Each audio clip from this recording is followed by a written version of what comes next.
pretty alarming way. And I think if we're not careful, there'll be people who have been out and about for the better part of the day, or who haven't seen snow, or perhaps because they haven't seen snow, they think the coast is clear. And I want to say, pump your brakes, hold your horses, because if this continues to be like this over the next 2 to 3 hours, we're likely going to end up getting closer to an inch of accumulation that we thought we were probably outside the window of. So, John, hold on one second. If we could, and I don't know if they can do this, pull up the camera that shows the Lenox Road, Georgia 400 corridor, the traffic camera in Buckhead. Looks like Alex is on it right now. Create this all hands on deck situation. Yeah, but the reason I asked, Jonathan, I'm going to come back to it, is, you know, you guys keep talking. There's the interchange right there. Like 10 minutes ago is really, really snowy. Doesn't look too bad right now, but as you say, these are fast-moving bands of snow that can suddenly start accumulating on the roadway there. Thankfully, it doesn't look like nearly anybody is out on the roads right now.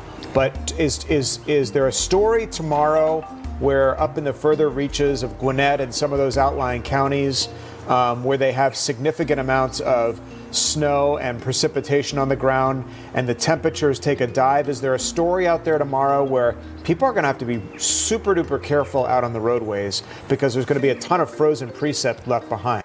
It's going to actually be a factor of human interaction. So there are certain areas, and I think Tara Tabor really showed this well in one of her live hits, I believe it was, where there's slush that's being created as a result of people trudging through snow on the roadways. And those are going to be the icier areas where you've had friction or interaction with that snowfall that was actually on a surface. Those are the trickier spots because that turns to liquid sometimes because of the friction, and oftentimes it will refreeze, and that creates a better sheet of ice than just snow that is sitting there on the ground for, hours at a time. So it will be the areas that have already been trod, the areas that people thought were okay, that end up, leading to some other issues. Now, this is North Fulton County, taking you up past Alpharetta. This would be getting closer to the the Fulton Forsyth County line, McFarland Parkway, State Route 400 there, moving northbound, and this is pretty significant there. And it looks like I think this may be a freeze frame here, but it looks like there's some vehicles there. I'm not sure if they're disabled though, but you can see here road conditions deteriorating quickly. So this is just to the north of the Fulton Forsyth line in Forsyth County at McFarland Parkway. Alex, what are you saying? I was going to jump in, actually, Jonathan, if you don't mind. Yeah. What I appreciate about this platform is that we're able to answer people's questions in real time. Yeah. So I appreciate that you have been able to talk about some of our coworkers' commute, what we're going to go out there and experience shortly. But some people are asking specifically about Rome and Athens. So we've got a question coming from TJ Theo 3584, who must not have been able to see some of what Miles Garrett was showing us in the past hour of the conditions there. So they specifically want to know if they can make it from Athens to Rome for an event. And I feel like Miles's live shot was really telling, but what are you able to show to address that specific question? Athens to Rome, Athens, Georgia to Rome, Georgia. I wouldn't try it today. I'm just going to be blatantly honest with you. There are too many secondary roads between Athens and Rome.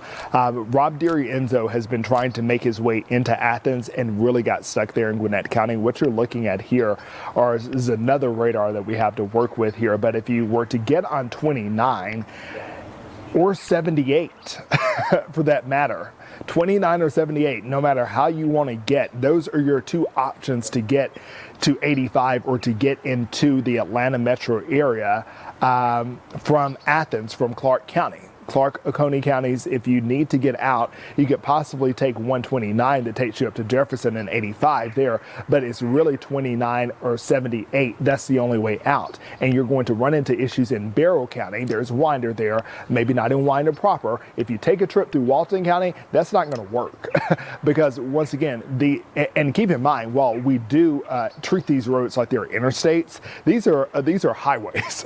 And so they work to keep them clear, but they will also collect precipitation or accumulation much faster than other roads. Guys? All right. A lot of people talking about the airport and getting in and out of Hartsfield-Jackson. Is this the kind of weather that inhibits air travel? Or, I mean, we know that planes can take off and land in the snow, certainly. Haven't heard of, like, significant delays, but a lot of people on our chat wondering about the airport. Yeah, with the temperature continuing to go down, I don't think there will be so many issues in terms of the tarmac, because Alex and I have been looking at that, and here's a live lookout right now.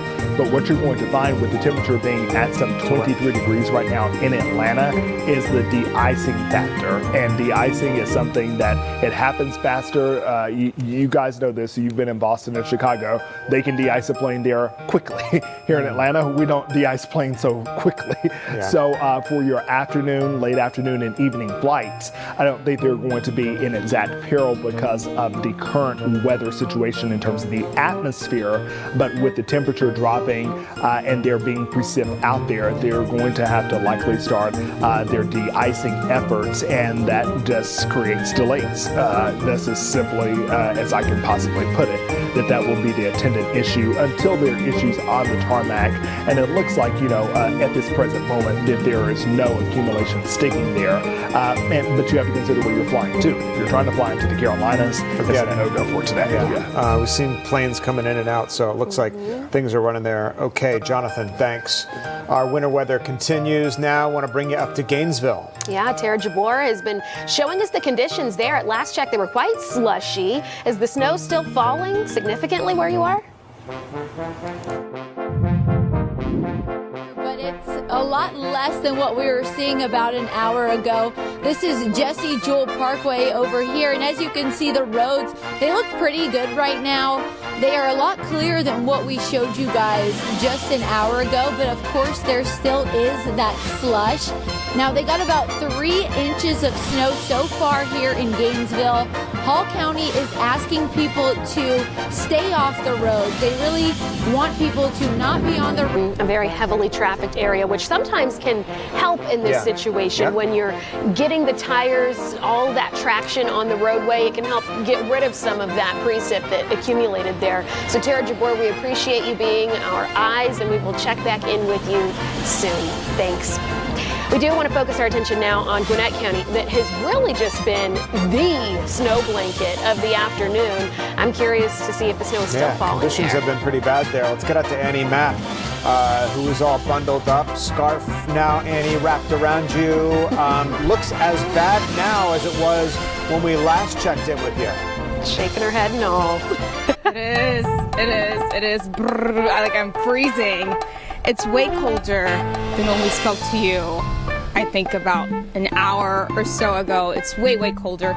The snow is still falling sideways, and we have started to see a little bit more activity on the roads. We're in Buford off Mall of Georgia Boulevard.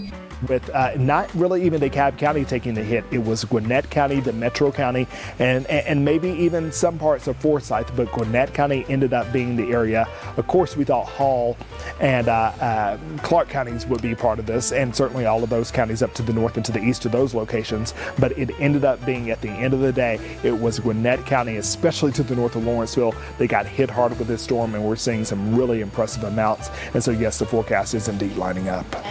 The second weekend in a row for Gwinnett, Jonathan, getting kind of the brunt of the storm. Did they really fully recover from last weekend as far as like melting and getting some of the ice? And the atmospheric opportunities were definitely there. We've warmed up enough, although I don't think anybody has felt warmth to any degree across the area, but they were able to get rid of those conditions. Hard-hit white Habersham counties, they still had impacts as late as Friday, but they were likely antecedent impacts, meaning power outages and things like that. There weren't actually icy spots on the road before this next system moved in. However, people can't seem to catch their breath, especially if you're to the north and to the east of the Atlanta metro area. It's just kind of one system after another one. And if you get the right meteorologist to talk to you, they'll say that we're not done yet.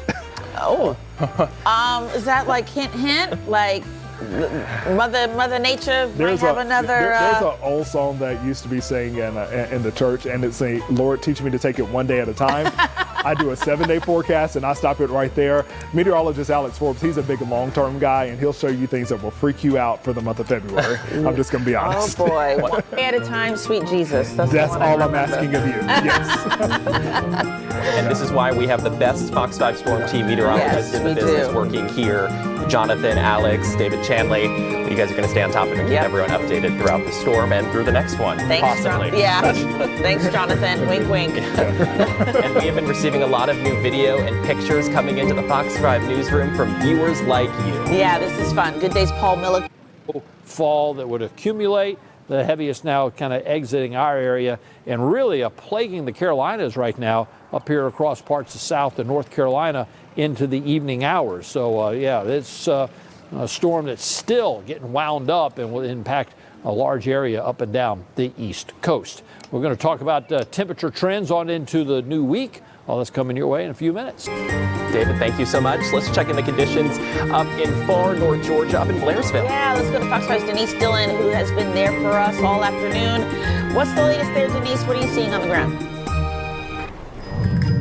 A lot of snow. To give you an idea how much snow, I want to take you over to this van. Look at the top of that. That's the accumulation of the snow that we have had since it started falling early this morning. Honestly, we have not seen it stop since we got here. This is the lightest it has been as far as snow goes. I got to tell you, for a moment, about 45 minutes ago, we saw the sun kind of trying to peek through the clouds. Never really made it all the way through, and then it disappeared. Another constant since we've been here is the cold. We've been watching the temperature from a digital thermometer over there, and it started at 16, then it went down to 15, then 14, and you can feel every degree that it drops between the temperature constantly dropping and that steady, gusty wind. I think I need one more layer after the 7 layers I already have. We'll have more on road conditions coming up in just a bit. Back to you guys. It's really telling to see the top of that van, Denise, and see how much accumulated since they've gotten snowfall hours ago. Well, thanks for the live update from there. Glad she has all those layers.